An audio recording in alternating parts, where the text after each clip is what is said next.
Today, I want to talk about the auto industry and about how Ford has become the best vehicle out there. And the auto industry started in 1890, and during this time, the big thing of the day was the horse and the buggy. And so here comes a new opportunity to build an automobile to change those buggies into a powered unit. They became a very high producing selling item, but only to the rich. But they were so expensive. And then in 1908, Henry Ford came along and he decided that he wanted to build a product for everyone. So he opened the doors to Ford Motor Company. In 1910, Henry Ford built the Model T. The Model T sold for about $975. But Henry Ford wanted to build a better, more economical vehicle. He wanted to be able to get more people to buy it. And being that expensive, he knew that people wouldn't want to buy that kind of car. So he started thinking about how he could make things better to drop the price. First thing he came up with was the assembly line. So with that assembly line and then learning how to build the parts for the vehicles at a better price and change the way of building these products for these cars, eventually the price was able to get down from $975 as low as $260 for a car. What a big change. Henry Ford had run the Model T in production for until 1927, been 17 years. That is quite the standard that he had. He sold 15 million of these Model Ts, and even today, selling 15 million cars of one model is an astounding thing to do, even in today's terms. Ford, through all of its innovation, still had to compete with other manufacturers. In 1908, William Durant started to create the General Motors Company, but William Durant was a horse and buggy man. He had made his millions in building horse and buggies and other wagons. And he hated the automobile, just hated it. Didn't like the smell, didn't like the way they felt, didn't like the ride, didn't like anything about them. But he saw a money opportunity, he decided to start putting his money into it. And so later he ended up trying to get all of the car manufacturers, because there was like 45 different manufacturers in the US, and tried to get them all together and consolidate themselves into one company. Henry Ford said, no way. He said, I am not going to let my company become part of that. So he kept his company out of it, and William Durant ended up buying 30 other companies and tying them all together. Once he did this, several of the names and stuff he ended up dropping, and they only carried just a few just to keep the company going.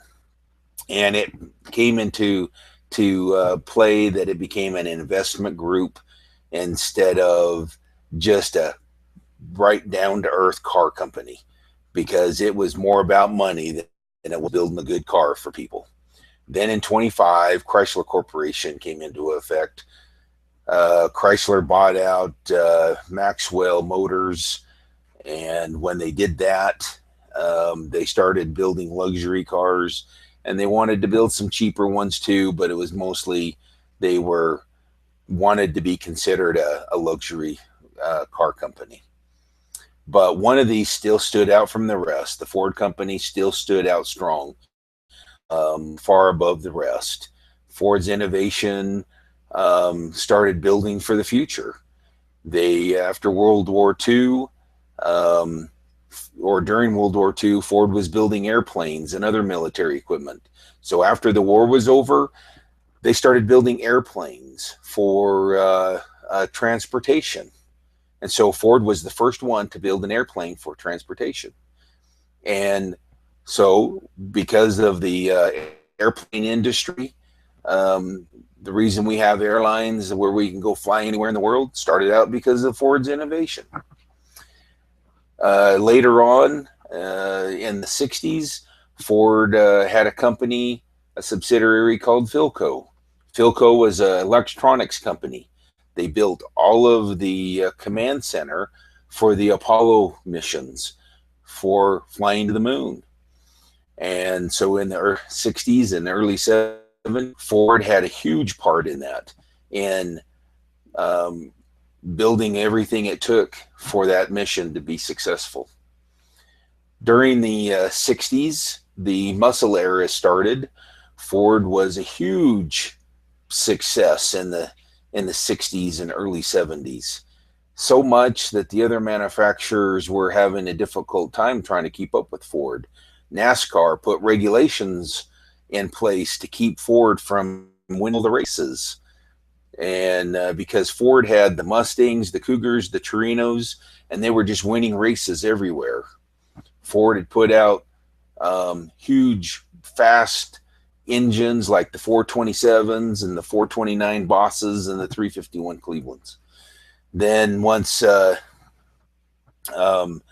muscle era started to die down, they started building more economical vehicles, and then once the 80s and 90s came back, they started trying to get that muscle era back, and Ford started building better cars, and that muscle era started coming back.